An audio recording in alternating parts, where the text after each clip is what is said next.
پسند کرنا، محبت کرنا اور کسی سے عشق میں ہونا، ان کے درمیان فرق ویسا ہی ہے جیسے ابھی کے لیے، کچھ وقت کے لیے اور ہمیشہ کے لیے میں فرق ہوتا ہے۔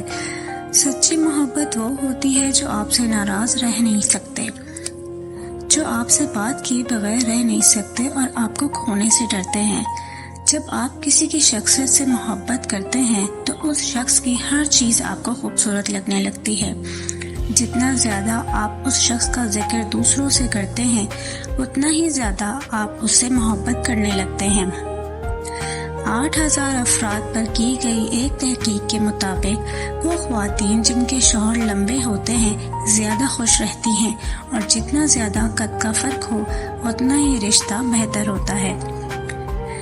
زیادہ تر خواتین ان مردوں کی طرف مائل ہوتی ہیں جن میں مزہ کا مضبوط احساس ہو، کیونکہ یہ زیادہ ذہانت اور ایمانداری کی نشانی سمجھا جاتا ہے۔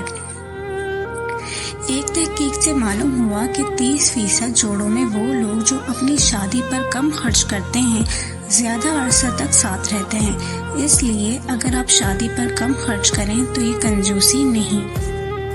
مرد عموماً عورتوں کے مقابلے میں جلد محبت میں مبتلا ہو جاتے ہیں اور 3 ملاقاتوں کے بعد ہی سمجھ لیتے ہیں کہ وہ سنجیدہ ہو چکے ہیں، جبکہ خواتین یہ خاص احساس پیدا ہونے میں تقریباً 14 ملاقاتیں لگتی ہیں۔ اچھی بات یہ ہے کہ یہ کوئی دوڑ نہیں ہے۔ انسانی دماغ اس طرح بنا ہے کہ انکار یا نظر انداز کیے جانے کا درد محسوس کرے، یہاں تک کہ سوشل میڈیا پر کسی کا نظر انداز کرنا بھی آپ کے جذبات اور رویے پر اثر ڈال سکتا ہے۔ اگر آپ خود کو زیادہ حساس سمجھتے ہیں تو سائنس بھی اس کی تاکید کرتی ہے۔ ایک سائنسی تحقیق کے مطابق بے وفا مردوں کا IQ نسبتاً کم ہوتا ہے۔ ایک سروے کے مطابق مرد اپنی زندگی کا تقریباً 1 سال خواتین کو دیکھنے میں گزار دیتے ہیں۔ زیادہ سوچنا دراصل خوف کی ایک خاص شکل ہے۔ یہ خوف اس وقت بڑھ جاتا ہے جب امید، یادیں، تخیل اور جذبات سب اکٹھے ہو جاتے ہیں۔ سونے سے پہلے دماغ کا تقریباً 90% حصہ ان چیزوں کا تصور کرنے لگتا ہے جو ہم چاہتے ہیں کہ ہو جائے۔ 85% لوگ سونے سے پہلے اپنے ذہن میں ان باتوں کے بارے میں منظرنامے بنا لیتے ہیں جو وہ چاہتے ہیں کہ یہ حقیقت بن جائے۔ پیسہ خوشی خرید بھی سکتا ہے اور نہیں بھی۔ شروع میں پیسے سے خریدی گئی چیزیں خوشی دیتی ہیں، لیکن وقت کے ساتھ زیادہ پیسہ لازمی نہیں کہ زیادہ خوشی دے۔ خوش مزاج لوگ ناخوش لوگوں کی نسبت زیادہ کماتے ہیں، کیونکہ فطری طور پر لوگ خوش لوگوں کی طرف زیادہ مائل ہوتے ہیں اور اداس یا منفی لوگوں سے کم متاثر ہوتے ہیں۔ اگر آپ اپنی قدر بڑھانا چاہتے ہیں تو لوگوں کو نہ کہنا سیکھیں۔